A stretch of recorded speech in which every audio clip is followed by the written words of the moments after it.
শুভ সকাল বন্ধুরা, কেমন আছো তোমরা সবাই? আশা করি তোমরা সবাই বেশ ভালো আছো আর যে যেখানেই আছো সকলেই সুস্থ আছো। আমার চ্যানেলে নতুন আরও একটা ভিডিওতে তোমাদের সকলকে জানাচ্ছি অনেক অনেক স্বাগত আর ভালোবাসা। আজকের ব্লগটা আমি এই রান্নাঘর থেকেই তোমাদেরকে সাথে নিয়ে রান্না বান্না করতে করতেই শুরু করছি। আশা করি ব্লগটা তোমাদের বেশ ভালো লাগবে, তো চলো দেখতে থাকো। তো আজকে হচ্ছে মঙ্গলবার আর ঘড়ির কাঁটাতে এখন সময় হয়েছে প্রায় সকাল ওই 8:30 মতো। আর এইদিকে সকাল সকাল আজকে রান্না বসিয়ে দিয়েছি। মানে অনেক দিন পর কিন্তু সকালবেলা রান্নাটা করছি। মানে সকালবেলা কিন্তু আমার এখন আর রান্না করা হয় না। কারণ যেহেতু ঠান্ডা পড়ে গেছে না, সেহেতু কিন্তু খাবার দাবার প্রায় থেকে যায়। তো সেটা দিয়ে সকালে কিন্তু হয়ে যায়। আর যেহেতু আজকে খাবারটা নেই, সেহেতু ভাবলাম যে চলো আজকে সকাল সকাল তরকারিগুলো করে নেওয়া যাক। আর আজকে কিন্তু রান্না বলতে আজকে করেছি কিন্তু সয়াবিনের তরকারি। আর সাথে কিন্তু করব একটু শিম দিয়ে আলু দিয়ে ভাজা করব, তো সেটা পরে করব। আগে কিন্তু এই যে সয়াবিন দিয়ে আলু দিয়ে আরেকটুখানি মানে ২-৪টে পটল দিয়েছি, সেটা দিয়ে কিন্তু আজকে তরকারিটা করব। তবে আজকে এই যে নিরামিষ দিন নয়, তবুও আজকে সয়াবিনের তরকারিটা করছি। কি বলো তো, আমাদের বাড়িতে সয়াবিনের তরকারিটা না বেশিরভাগ কিন্তু নিরামিষ দিনেই করা হয়। তো যেহেতু আজকে নিরামিষ দিন নয়, এই যে পেঁয়াজ দিয়ে রান্না করছি, তবুও আজকে কিন্তু সয়াবিনের তরকারিটা করা হচ্ছে। তো তার কারণ কিন্তু একটাই, যে ঘরে সবজি বাড়ন্ত মানে ঘরে কিন্তু সেরকম কোনো সবজি নেই। তো সে কারণেই কিন্তু আজকে সয়াবিনের তরকারিটাই করছি। তবে আজকে কিন্তু সবজি আবার আনা হবে। তো সেক্ষেত্রে ভাবলাম যে একবেলার মতো যদি তরকারিটা করে নিই, তাহলে দুপুরের মতো হয়ে যাবে। তো যাই হোক, দেখো এদিকে মশলাটা কষিয়ে নিয়েছি আমি সুন্দর করে, যেহেতু আমিষ করে করছি। তো সেক্ষেত্রে এই যে আদা রসুন বাটা দিয়েছি, সাথে একটু পেঁয়াজও দিয়েছি। আর আমাদের ঘরে না এই যে সয়াবিনের তরকারিটা মানে সবাই বেশ পছন্দ করে। তো সেক্ষেত্রে বেশিরভাগ মানে নিরামিষ দিনে কিন্তু সয়াবিনের তরকারিটাই করা হয়। সাথে ডাল করা হয় মাঝের মধ্যে। তো সয়াবিনের তরকারিটা বেশিরভাগ সবাই পছন্দ করে। তো সেক্ষেত্রে না সয়াবিনের তরকারিটা কিন্তু আমাদের ঘরে প্রায়ই করা হয়। আর আজকে এই যে মানে একটু পেঁয়াজ রসুন দিয়ে আর সাথে এই পটল আর আলু দিয়ে কিন্তু একদম পাতলা করে সয়াবিনের ঝোলটা করেছি। তো যাই হোক, দেখে তো বুঝতেই পারছো কতটা হালকা পাতলা করে তরকারিটা করেছি। আর সাথে তো ভাজা করব, সেটাও তো বলে দিলাম। তো এই যে তরকারিটা বসিয়ে নিয়েই না আমি ওই যে আলু আর সিমটা কিন্তু কেটে নিয়েছি। দেখো এই যে কুচি কুচি করে কেটে নিয়েছি সিম আর আলুটা। আর এখন যে নতুন নতুন সবজি উঠেছে বাজারে, মানে এখন তো এই যে শীতের শুরু, তো সেক্ষেত্রে শীতের সবজিগুলো না একদম নতুন নতুন উঠছে। সেটা খেতে এতটা ভালো লাগে, সেটা আর কি বলবো। মানে বাজারে গেলেই শুধু ফুলকপি, বাঁধাকপি, সাথে এই যে শিম, আরো কত কি মানে মূলো, বিট গাজর, এই সমস্ত কিছুই তো শীতের সবজি। তো এই যে বাজারে গেলে শীতের সবজিগুলো এত পরিমাণে উঠেছে, সেগুলো দেখতেও যা ভালো লাগে আর মনে হয় যে মানে বাজার থেকে ব্যাগ ভরে সেই শীতের সবজিগুলো নিয়ে আসি। তো যাই হোক, এই যে এখন কচি কচি যে শিমগুলো উঠেছে, সেটাও ভীষণ ভালো লাগে খেতে। আর দেখেছো শীতের রোদ্দুরটা কত মিষ্টি লাগছে দেখতে। আর আমি এই যে রান্না-বান্না সেরে কিন্তু স্নান করে পুজোটাও কমপ্লিট করে ফেলেছি। আর এখন এই যে রোদে বসে আছি। এই শীতকালে যে রোদে বসে থাকতে মানে এতটা ভালো লাগে, সেটা আর কি বলবো। ভীষণ পরিমাণে কিন্তু ভালো লাগে। আর সাথে চলো তোমাদের আগের কিছু ভিডিওর কমেন্টের উত্তর দিই। অঞ্জনা বাবলু নামে একটা মানে দিদিভাই কমেন্ট করেছে যে, নতুন বন্ধু হলাম, একটু সাপোর্ট করো, ভালোবাসা রইলো।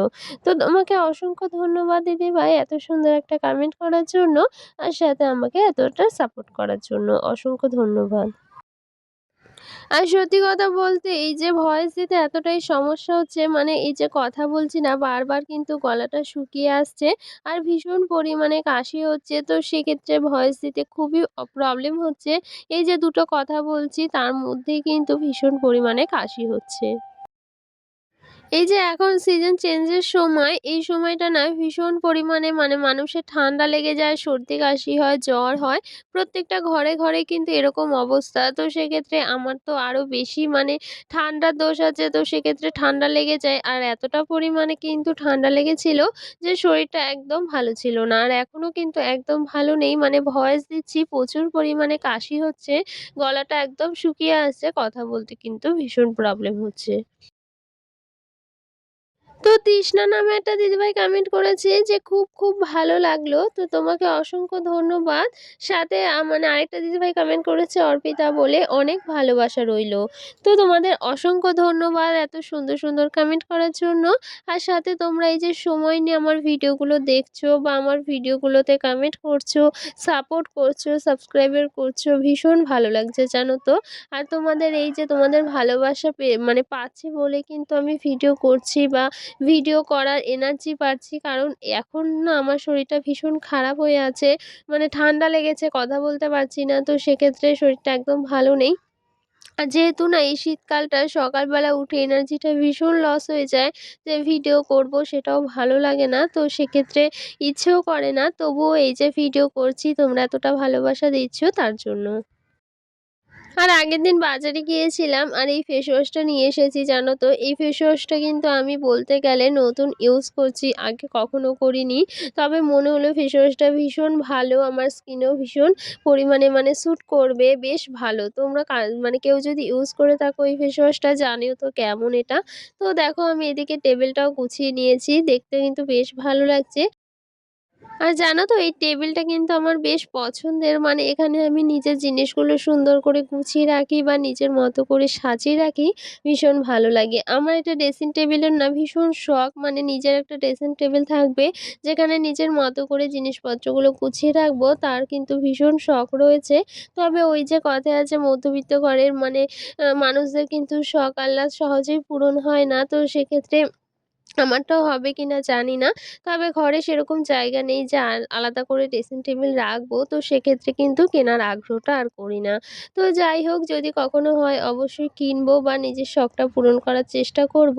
তো সেটা যেহেতু নেই সেহেতু এখন আর সেটা নিয়ে ভাবছি না।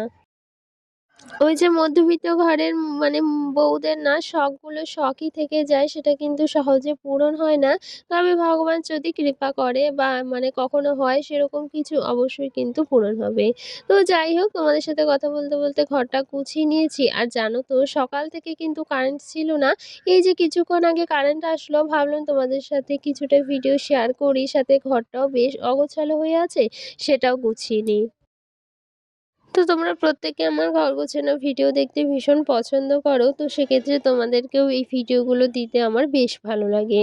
আর এইদিকে এখন কিন্তু এই যে রাত হয়ে গিয়েছে, রাত বলতে এখন কিন্তু প্রায় 7:30 বেজে গিয়েছে।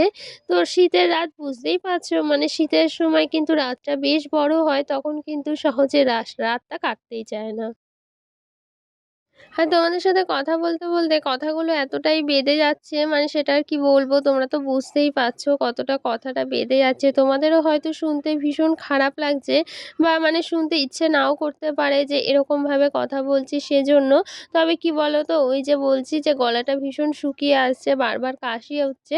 তো সেক্ষেত্রে তাড়াতাড়ি করে কথা বলার চেষ্টা করছি, তাতে একটু উল্টোপাল্টা হয়ে যাচ্ছে। তো তোমরা প্লিজ মন দিয়ে শুনো। আর জানি না তোমাদের শুনতে কেমন লাগছে, আমার নিজেরই একদম ভালো লাগছে না। তো সেক্ষেত্রে তোমাদেরও হয়তো ভালো লাগবে না, তবুও বলছি একটু প্লিজ মানিয়ে নিও। আর ওই যে বলেছিলাম মা বাজারে যাবে মানে সবজি আনতে, তো সেক্ষেত্রে মাছও নিয়ে এসেছে। আর দেখেছো তো ১ গামলি মাছ হয়েছে। সেটা কিন্তু একটা বক্সে ভরছিল না বলে আমি আলাদা একটা টিফিন বক্সে রেখে দিয়েছি। কিছুটা তেলাপিয়া মাছ আর কিছুটা কিন্তু ওই যে পাঙাশ ট্যাংরা যে মাছগুলো হয় সেই ট্যাংরা মাছগুলো নিয়ে এসেছে। আর রাত্রিবেলা কিছুটা রান্না করব, যেহেতু রান্না কিন্তু কম রয়েছে সেইজন্য। আর সাথে কিন্তু শীতের সবজি ফুলকপি। মানে আমার ভীষণ ফেভারেট একটা সবজি কিন্তু এই যে ফুলকপি, যেটা আমি ভীষণ পছন্দ করি। বলতে গেলে সব তরকারির সাথে বা সব রকমভাবেই খেতে কিন্তু বেশ পছন্দ করি। তো সবজিগুলো কিন্তু আমি ঢেলে নিয়েছি। আস্তে, আস্তে সবটা গুছিয়ে নেব। তো এই সবজিগুলো তো প্রায় অনেকদিন চলে যাবে। ১ সপ্তাহ মতো তো হয়েই যাবে। তবে আজকে কিন্তু অনেকটাই কম সবজি হয়েছে। তো যাই হোক চলো সবজিগুলো গুছিয়ে নিই। আর লাউ নিয়ে এসেছে মা, লাউটাও কিন্তু বেশ বড় সাইজের। আর আজকে মা একাই কিন্তু বাজারে গিয়েছিল। মানে আমি যেতে পারিনি। আমার শরীরটা যেহেতু ভালো না, আর মানে ঠান্ডা লেগেছে সেটা তো বললাম। তো সে কারণে আর বাজারে যায়নি। আর মা একা গিয়েছিল, সে কারণে মা বেশি একটা সবজি আনতে পারেনি। একটা ব্যাগ নিয়ে গেছিল, তাতেই সবজি নিয়ে এসেছে। তো যতটুকু নিয়ে এসেছে আমাদের হয়ে যাবে ১ সপ্তাহ মতো। আর এদিকে আমি সবজিগুলো সব গুছিয়ে নিয়েছি। ফ্রিজের মধ্যে প্লাস্টিক ব্যাগে করে রেখে দিয়েছি। আর রান্না করব বললাম, তো সে কারণে ৫ পিস মাছ আমি পার করে নিয়েছি। আর এই যে ট্যাংরা মাছটাই রান্না করব। আর এই মাছটা না আমাদের ঘরে সকলে বেশ পছন্দ করে। শুধু আমি বাদে কিন্তু, মানে আমি কিন্তু একদম পছন্দ করি না এই মাছটা। তবে আগে তো একদমই খেতাম না। এখন কিন্তু একটু আধটু খেয়ে থাকি।